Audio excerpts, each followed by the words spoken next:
Ассалаумағалейкумдер, құрметті моншылар, өздерім әріптестерім, өзімнің істестерім.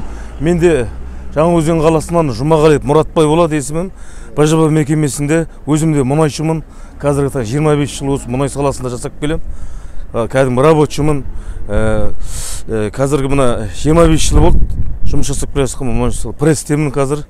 Енді мына Қазақстан Республикасы бойынша мынандай бір мандатты мажоритарлы деген атаумен осындай мәжіліске бір орынды беріп отырған екен. Соған өзімді ұсынып кандидат ретінде, үміткер ретінде өзім сайланып түсіп отырмын. Себебі түскен себебімді айтайын, өздеріңіз білесіздер, 30 жылдан бері қордаланған мәселелері бар, осындай шешілмей жатқан түйіндері бар. Осыны барып, өзіміз ана жаққа барып қарап, осы кезге дейін кандидаттар сауатты, өзіміздегі мен деген азаматтарымыз барып жатыр. Ал барып, ол азаматтарымызды ұйықтап қалып жатыр, келмейді, барған адам жоқ болып кетеді. Соны өзімде барып, халықтың арасынан мынандай бір мүмкіндікті беріп тұрғасын жерде, соны пайдалана отыра барып қарасақ деген солай ағаларымыз бар, артымызға еріп жүрген, қолдаймыз ары қарай. Жаңағы заң аясында экономика жағынан, еңбек кодекс жағынан көмектесеміз деп сен барып түстегесін жерде осыған барып, сол жаққа барып көргіміз келеді ағайындар. Енді ол жаққа барғанда жалғыз адам не істейді? Баяғы жалғыздың шаңы шықпас, жаяудың үні шықпас деген бар. Мен барғанда да жалғыз адам ол жаққа барып жұмыс жасай ала ма, жасай алмай ма деген сөз, ешқандай да жұмыс жасай алмайды барған адам. Оған сіздердің халықпен мына биліктің қарым-қатынасы, соны нығайту ең бірінші. Барлығымыздың аузымызды біріктіріп, сол жерге барып, жаңағыдай халықтың мұң-мұқтажын ойлайтын азаматтар шықса, егер сол кезде барып біздер ана жақта республикада отырып, парламентте отырып, халықтың мұң-мұқтажын шешіп алуға болады. Егер де олармен біріктіре алмасақ, ол жерде халықтың мұң-мұқтажын жеткізу мысалы мүмкін емес. Ол жерге барып, ол жерде жаңағыдай халықтың арасынан шыққан кандидаттарды біріктіруіміз керек. Сонда ғана біздер халықтың мұң-мұқтажын ол жаққа барып шешіп, жаңағыдай ауызбіршілікпен шеше аламыз. Олармен біріктіріп, сосын халықпен бірігіп, халықпен жаңағы кандидат депутаттарымызды жақындастырып, депутаттың міндеті халыққа жұмыс жасау. Соны түсіндіріп жан-жаққа. Қазір халықтың барлығын көріп жүрміз, үміті сөніп қалған. Сайлау десе теріс айналып қашатын деңгейге жеттік. Соны қалай халықтың үмітін жағамыз, қалай үмітін қайта көтереміз, сөніп қалған үмітті деген ұғыммен халықтың арасына кіріп, таныстырып, өзім қара жұмысшымын, енді мен де барып қашып кете қоймаспын ол жаққа. Мына бір мүмкіндік деген мандаттық беріліп отырған, егер мен ана жаққа барсам, ол жаққа барып бір жылдың ішінде мен нәтиже таба алмай, немесе сөйлей алмай, халыққа ұнамасам, бұл жерде мынандай бір не бар, 10% халық, Маңғыстау халқы қол жинап қарттырып алуға болады. Бұл ешқандай да партияның атынан емес, ұйымның атынан емес, бұл қара халыққа беріліп отырған, кешегі республиканың бір мүмкіндігі беріп отырған мүмкіндігі. Соны пайдалана отыра, былай қарап отырсам, мен де шынымды айтсам, ешкімді жібергім келмейді ол жаққа. Өздеріміз барып қарағымыз келеді, көргіміз келеді. Не болып жатыр, неге ол жаққа барған адам ұйықтап қалады, немесе ол жаққа барып келістіре алмай жатып, жаңағыдай халықтың жаңағыдай үмітінен шыға алмай жатып, мүмкін болмайтын болса, ол жаққа анандай барған адам көріп жатсыздар, елім халқым деген азаматтарымыз барлығын қамап, немесе өлтіріп тастап жатыр барлығын. Көріп жатсыз, елім деген азаматтардың барлығы. Егер сондай деңгейге дейін жұмыс жасатпайтындай болып жатырса, халықтың алдына шығып, құрметті Маңғыстау халқы, міне мен көрдім, мына жерде мүмкін емес маған жұмыс жасау, мен сіздерге өтірік айта алмаймын деп, қайтадан мына жерге келіп, өз жеріме келіп, қайтадан сол мұнай жұмысымда жұмысшы күйімде қалай берем ағайындар.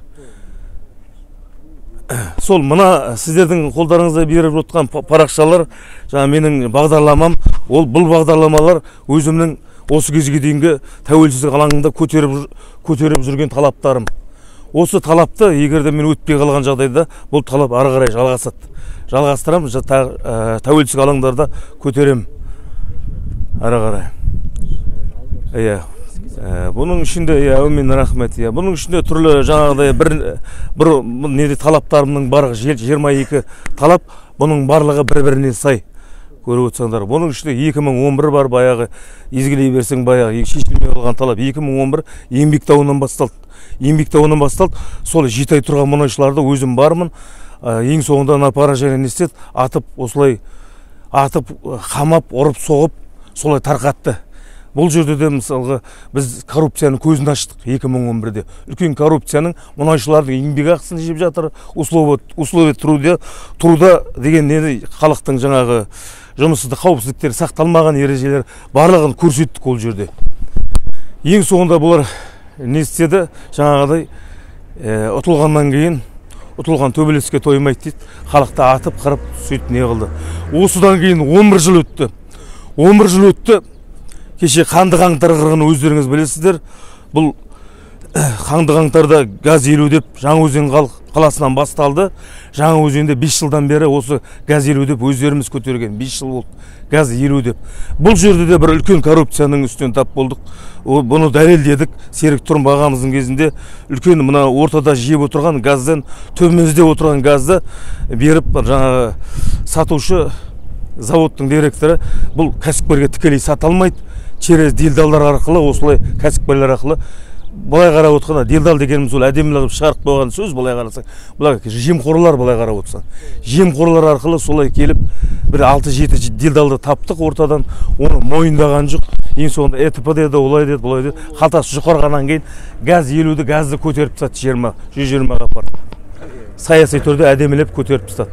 Бұл да енді қазір қоғамдық өзіндік қоғамдық нелері қоғам айналысып жатыр. Бұл мәселемен қаңтардың несін ашамыз деп. Бұл ашу мүмкін емес, бұл ашылмайды. Бұл қандай ар жақтан бары өтірік. Қарап отырсаң, сол Жаңаөзенді қолдаймыз деп шыққан бауырларымыздың бары нақақ сотталып жатыр қазіргі таңда. Ол себебі айтайын дегенім, неге ол ар жақтан бастайды, неге Жаңаөзеннен басталмайды деген әңгіме менің тақырыбым, өзімнің ойым. Неге ол Жаңаөзеннен бастамайсыңдар деп ол жерге де мен айттым негізі. Мен эфирлерімде бар сөйлеген. Неге сендер спичке қай жерден жанды қаңтар оқиғасында? Жаңаөзеннен басталды ғой. Неге Жаңаөзеннен бастамайсыңдар? Соны Жаңаөзенге келіп, сол ұйымдар келіп, Жаңаөзеннен неге сендер шықтыңдар? Неге бүкіл халық сендерді қолдаймыз деп шықты десе, біздер оларға дәлелдеп кәдімгі точкасын қойып береміз ғой. Сонда ғана қылмыстың көзі ашылады. Осындай коррупцияларды ашпай біздің мемлекетіміз алға қарай баспайды деген ойдамын ағайындар. Осының барлығы енді елім жерім деген азаматтар кеше заңсыз оққа ұшты, өлді, жетім жесір қалды. Осының барлығын кеше 2011-дегі өлген оққа ұшқан бауырларымыз бар, қаңтарда оққа ұшқан бауырларымыз бар. Осылардың барлығы әділдігін таппай, біздің Қазақстан алға қарай жылжып дамиды дегенге мен сенбеймін ағайындар. Өлі жібімей тірі байымас деген. Соларды бар, кім өлтірді, кім қырды деп, солардың ақиқатын анықтамай, біздер дегенімізге жете алмаймыз барлығы. Көріп отырса, мұнай саласында үлкен компаниялардың барлығын жеке-жеке жік-жік қылып, барлығын компания кішігірім қылып, бөліп алып тастады барлығын. Әр компанияны бөліп тастады кішігірім. Себебі ол ар жағы өздерің білесіздер, бөліп алды, билей бер деген.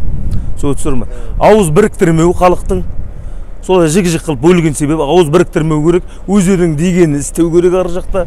Көріп отырса, мұнайдың барьер кезінде де 15-тің кезінде де осы жүрсіміз. 42-ге көтерілгенде де осы жүрсіміз. Қазір 125-ке барып тұр. Бәрібір мұнайшының жүрісі осы жүрсіміз. Жетпейді, кредит бар, байып атқан біз жоқ. Ал кім байып атыр? Олигархтар байып жатыр ар жақтар. Соларды байытып. Соларды менің мақсатым ағайындар, сол жаққа барып, осы білімді ағаларымызды пайдаланып, ана жаққа барып, заңнамаларды қарап, соларға өзгерістер жасай аламыз ба, жасай алмаймыз ба деген мәселе. Көріп отырсыздар ғой. Заңнамалардың барлығы көріп отырсыздар, халыққа емес, бір ғана адамға жасақталған. Бір адамға жасақталған. Сондықтан да біздер мына жерде қазір айқайлай шырылы ештеңені бітіре алмаймыз. Қарапайым конституциямыздың өзіңіз білесіздер заңдарын. Конституция заңы осы 30 жылдың ішінде 101 рет өзгертілген. Қарап отырсыздар. Бұлай қараса халыққа керек емес, бұлай черновик болып қалды ол. Кез келген заңнамаларда осындай барлығы. Қарап отырсаңдар. Сол жаққа барып, ағайындар, сіздердің көмегіңіз керек. белсенді сайлауға атсалыссақ, білем, сендер сияқты мен де сенбеймін қазір. Мен де сіздер сияқты кәдімгі рабочымын. Мен де сенген жоқпын. Құрсыншы, осы партияма құрсыншы деп жүрдім 30 жыл. Ал енді мынандай бір мүмкіндікті беріп тұрғасын жерде халыққа деген мүмкіндікті халықтың арасынан шығып көрейінші мен деп. Сірә мына Маңғыстаулы деңгейінде хат жазып та жүрмін Астанаға, жоғарғы жаққа шеше алған жоқпын ғой. Ал парламентте осы заттарды тесіп айтып көрейінші деп сол жаққа өзім барғым келеді ағайындар. Енді арғы жақтарын мен сіздерге айтпаймын, мені сайлаң, басқасын сайлама деп. Әркімнің жаңа патша көңілі, әркімнің өз шешеді. Болашақ бірақ өз қолдарыңызда ағайындар. Өздерің білесіздер, айқын интернет желісінде көрініп тұр кім қалай жұмыс жасап жүргендері. Ал бірақ мен жаңағы айтқандай, барып дәл солай ол жаққа барып жұмыс жасай аламын ба, жасай алмаймын ба деген сөз, ол жаққа барып көреміз.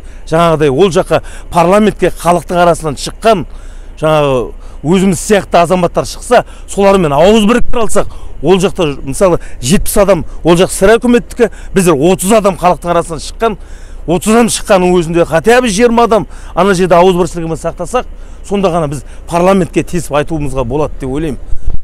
Одан басқа жалғыз адам білесіздер, ол өтірік, мен өйтем де барам да, онан істеймін, мына істеймін дейді, ертең жоқ болып кететін, ол мен де білемін ол жағдайды. Міне ағайындар, істеріңе сәттілік неде болса, өздеріңіз қараңдар, сағаттап, саралап қараңыздар, өздерің ойланып. Бірақ болашақ өзі қолдарыңызда. Болашақ.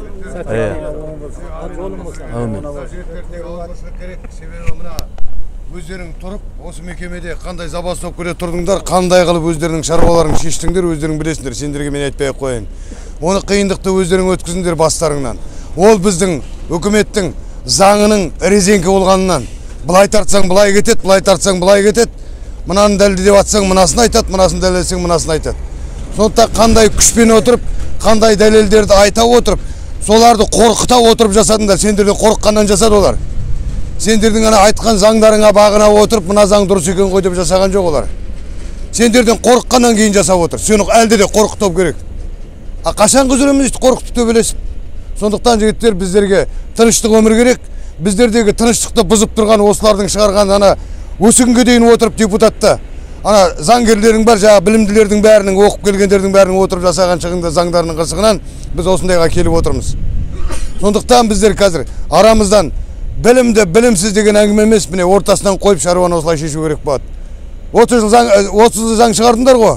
Болды енді давай енді мына шаруаларды шешің. Жұмыссыздықты шешің, жұмыс орнындағы мына мәселелерді шешің, заңдарда ғана конвенцияға сәйкес, ратификацияланған конвенцияларға сәйкестендірің.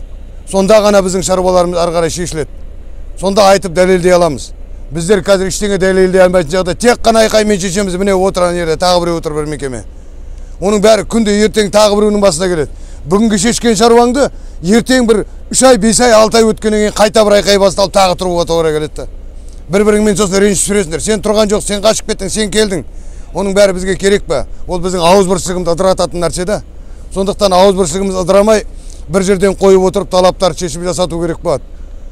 Осы профсоюздарымызды құратын уақытта да, осы мекемеге келетін уақытта да бәріміздің де біліміміз жоқ. Келдік, көрейік, осы бірдеме жасап көрейік, жасай алсақ. Жасадық қой, дәлелдедік қой.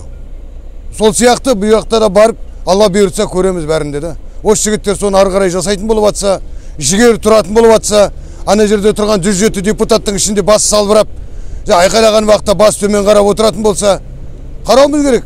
Қалайсың, сен алып кете аласың ба, алып кете алмайсың ба? Бас салбырап отыратын болса, абырай бізге де керек. Міне қасында жүрміз, жігіттер давай дауыс берің, осындай жұмыс жасаң деп. Ертең анаяққа барып бас салбырайтын болып атса, онда біз хабар береміз. Жігіттер, көріп отырмыз ғой бәрімізде. Мына жігітіміз шені ала алмайды екен, сындырып тастап жатыр екен, көтере алмайды екен деп. Сондықтан давай кейін қарай адам дайындаң деп. Вот сонда ғана біз сөйтіп жұмыс жасаймыз. А то ертең тағы бір басқа бір адам сайлаймыз. Жағы бір мекемеде жұмыс істеп басшы болды ма, я болмаса бір коммерсант па. Сонда біреу олар бізбен сөйлесе ма, олар бізге хабарын айта ма мысалы да, не болып жатқан. Бізге өзіміздің арамызда хабар айтатын адам керек. Сосын барып осы жігіт хабарын айтқаннан кейін барып, ертең мына жақтан адам дайындаймыз. Адам дайындап болғаннан кейін давай сені шақыртайын деп отзыв жасатамыз. Сонда ғана біздер сөйтіп қайтарып алып бүйтіп жұмыс жасайтын болып отырсақ, онда уже олар бізбен санасатын болады да. Санаспаса санастырамыз. Егер де көп болсақ, егер де бастауын бастап келіп, артынан қашып кететін болып жатсақ, онда санаспақ түгіл басымызды жерге тығады. Тек бір ауыздан қолдауымыз керек, қолдасақ қана жеңеміз. Ештеңеден қорқатын ештеңе жоқ. Сондықтан жігіттер бір ауыздан болайық, ауызбіршілік болсын. Арамыздан шығып жатқан мұнай шекен бірге алып шығайық. Бұл жігітті білем, өзім білем, өз қара басым. Бұрыннан жасап жатқан 11 жылдан бері мен де білем, ояқта қандай не болып жатқан аралыста көрдім іштеріне. Сондықтан бұл жігіт өзіме сенімді болғаннан кейін барып айтып отырмын. Ал егер де действительно кім білет, өмір әртүрлі өмір бар, уақыт жүріп жатыр. Қандай жағдайлармен қандай болатын, сосын барып айтып тұрғаным, егер де осындай болған жағдайда біз оны тартып алып қайта жұмыстанамыз. Маған да абырой керек. Ал жігіттер ауызбіршілік болсын, бір ауыздан жан-жақтарыңа айтың, үйдегі семьяларыңа айтың. Дауыс беретін уақытта барлық учаскеде осы жігіттің фамилиясы болады, мәжіліске сайланатын. Осы жігітке дауыс беріп шығайық. Сосын барып ары қарай бұйырғанын көреміз. Қалай шешеміз, қалай жүреміз. Мүмкіндігімше қара халықтың, осы жұмысшылардың өздерінің сайлауға қатыса алатын дәлелдейік.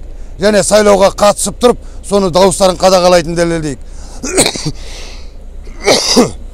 Дәлелдей отырып, біздер өзіміздің құқығымызға, өзіміздің болашағымызға, өмірімізге бей-жай қарамайтынымызды көрсетейік. Ертеңгі қандай болса да біз ана бір сайлауға қатысып шыққаннан кейін айта аламыз, шалқайып тұрып. Мен дауыс беріп едім, менің дауысым қайда деген дейді. Сен неге айқайлай бересің дейтін болып жатса, соны айта аламыз да. Неге біздің даусымыз сөйтіп ұрладыңдар? Неге жеңіп тұр едік қой? Неге сендер бізді былай қылдыңдар? Сол әңгімені біз ашық айта алатын жағдайға келеміз. Кез келгеніміз. Үйіміздегі бала-шағамызға дейін дауыс бере алатындай, мысалы әйелімізге дейін.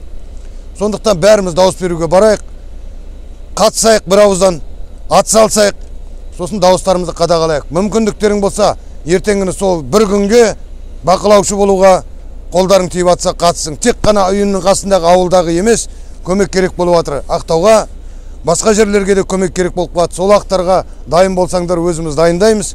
Сосын барып сол жерлерге барып отырып жұмыста. Сендер ол жерге барып айқайласпайсыңдар. Бір ескертетін жағдай. Анау бұзып жатыр, мынау бүйтіп жатыр, анау бүй деді, мынау сүй деді, әңгіменің қажеті жоқ. Ешқандай ештеңе істемейсіңдер, тек отырасыңдар. Мақсаттарың отыру, қадағалап отыру. Анау мынаны дұрыс істемей жатыр, мынау мынаны дұрыс істемей жатыр. Қағазға тек түсіресіңдер, жазасыңдар, қағазда дайын тұр. Әр қандай случай бойынша, мысалы, мына биткен уағдайда мынандай статьямен былай, мынаған былай, бәрі дайын тұр. Тек аты жөнің фамилияң жазасында, қол қойдырасында, қасындарына беріп отправить етесіңдер. Ары қарай жігіттер алып кетеді, өздері жұмыс жасайды, прокуратураға береміз, ары қарай жұмыс жасаймыз. Сендердікі Ералыға бару керек болады. Соған мәшіндерің дайын тұру керек болады жігіттердің. Дәл сол күні мәшіндерін үйіне тығып тастамай, жігіттер дайын болу керек. Сайлау учаскенің қасында менен қандай көмек деп. Өздерінің мысалы мына жігіттеріңе айтып отыр, бастап жүрген жігіттеріңе айтып отыр, мен барам деп. Соларыңмен тіздіріп қойып, ертең Ералыға баратын уақытта басқа да, мысалы бір қазір сразу бір акт келеді, сразу кетті бір мәшін. Уақыт күтіп қажет жоқ, екіншісін, үшіншісін. 15 минуттан кейін тағы бір акт табылуы мүмкін. Оған да келесі мәшін кету керек болады. Уақыт создырмай тек бүйтіп тұруларың керек қой. Сонда ат салысып жүретін болып жатсаңдар, сонда ғана біз бір нәтижеге жетеміз. Әрбіріміз соған қатысып бір жүгіретін болып жатсақ бар ғой, Алла тағала біздің нәсібемізге береді. Қой жасайды ғана, жасап жатқандар бар ғой деп бүйтіп жүре беретін болсақ, онда шешілер иншалла. Бірақ дей тұрғанменен біздің ынтымағымызға, ниетімізге қарай шешіледі жігіттер. Сөйтейік, мен де ауызбіршілікпен бірге сайлауға қатысайық, сайлауды бақылайық, тексерейік. Соған мына сайлаудың жүруіне тағы да қандай жұмыстары бар, соған қарай атсалысып жұмыс жасайық. Онлайн бола ма? Онлайн? Жоқ. Сендерді жұмыста жүрсеңдер, өздері апаруға міндетті, не болмаса осы жерге келіп дауыстарыңды алады. Екеуінің біреуін жасайды. Автобусқа тиеп алады да апарып сол жерге дауыс бергізеді. Не болмаса осы жерге алып келіп осы жерден дауыстарыңды алады. Оған мекеменің басшылары міндетті сендерді соған обеспечить етуге. Жұмыс күні болатын болып жатса. Жұмыс уақыты болып жатса. Енді оны өздері қалай есептейді, өздерінің басшылары қалай тапсырма береді, соған байланысты. Жақсы, пока жігіттер осы, сіздердің уақыттарыңды алмай, қысқаша, нұсқаша. Амин, сау бол. Мүмкін болып жатса, біздердің де ойымызда мына профсоюздың заңын, еңбек кодексінің заңын, басқа да заңдылықтарды қадағалап, мына айқайларымыздың түбіне точка қоюда мүмкін болып жатса. Тек сендерге қатыстысын айтып отқаным. Әрбіріңнің балдарың бар оқу атқан жоғары оқу орында. Өткенде Алматыда қандай қылдана? Үй жалдап жатқан балдардың үйлерін тартып алып, балдарды қаңғытып жіберді қандай уақытта. Чтоб аналар общежитие жасасын өздері, мысалы жоғарғы оқу орны. Кредит алып, жұмыс тауып, аузына тығып, жағы институттарға бері төлейсіңдер жылдық оқитындарын. А ол оқу бітіріп келгеннен дипломы қайда апарады? Мына мекемеге барады, алмайды, анда барады, алмайды, стажың жоқ дейді. Қайдан болады стаж жұмысқа алмайтын болса? О бала сосын қайда істейді? Яғни дипломды ала сандыққа салып қоясың, басқа бітіретін шаруа жоқ. Не бір жігіттер жүр, мынандай автобус айдайды, басқа жұмыс істейді, дипломдары бар үйінде. Неге біздің жастарымыз жұмыс жасамайды? Неге еліне қызмет жасамайды? Білімдерін неге пайдаға асырмайды? Сондықтан ағайындар бір ауыздан болайық, мына елге деген қызметімізді жасайық бәрімізде, ұрпаққа деген сонда ғана бір шешім жасап кетейік. Шынымен бізді бүйтіп жатыр, сөйтіп жатыр, ой, болмайды ғой, білеміз ғой, анау мынау деген әңгімені доғару керек. Ол дейтін біздің істегіміз келмейтін адамның нәрсесі, және қоғамға да соның кедергісі тиеді. Сен сөйтіп ойладың ба, қоғамды білдірмей жөніңе жүр. Айтады ғой, пайдаң тимесе, зияның тимесін деген. Істегің келмеді ма, ниетің жаман ба, айналда теріс айналда үйіңе барып жата ғой құрсын. Айту қоғамға зияның тигізбе. Қалғандары жасасын. Жақсы жігіттер, жұмыстарынан қалмаң, жолдарың болсын, аман жүрің, бәріңде сәттілік бәріңе. Ассалаумалейкум, қазақ елі. Бүгінде кезекті кездесу. Письмо жіберіп жатыр, хаттама жіберіп жатыр. Әртүрлі мекемелерге. Бір ішіне келісіп, мекемелермен келісіп, бір актив залдарында отырып келісіп сөйлесейік деп. Оған ешқай мекеме келісіп жатқан жоқ. Амал жоқ. Қолымыздан келгенше әрекеттеніп жатырық. Әрекеті береке деп. Бүгін осы мекеме келіп жұмысшылармен шарбақтың сыртында ашық аспан астында кездестік. Ниетіміз жақсы. Біз елім жері үшін деп шылдап жүрген азаматтарын шын мәнінде халықтың деңгейі, халықтың болашағы қандай болатынын көрсін деп осы уақытқа дейін алдап келе жатыр халықты. Сол көз ашу үшін әрекеттеніп жүрік. Мен осы өзім Маңғыстау облысы мәслихат депутатына үміткермін. Осы Маңғыстау облысының бюджетін тағайындаған кезде, одобрение берген кезде осы мәслихат депутатының қолы керек болады. Кез келген ақша қайда кетіп жатыр, қалай кетіп жатыр, не үшін кетіп жатыр деген сұрақтарға жауап тауып болады. Барлық жерге есік ашық болады. Сол мен нөмір 3-ші сайлау округінде тіркелгем. 12-ші шағын аудан, 13, 16, 17, 18 шағын аудандарда орналасқан барлық сайлау учаскелерін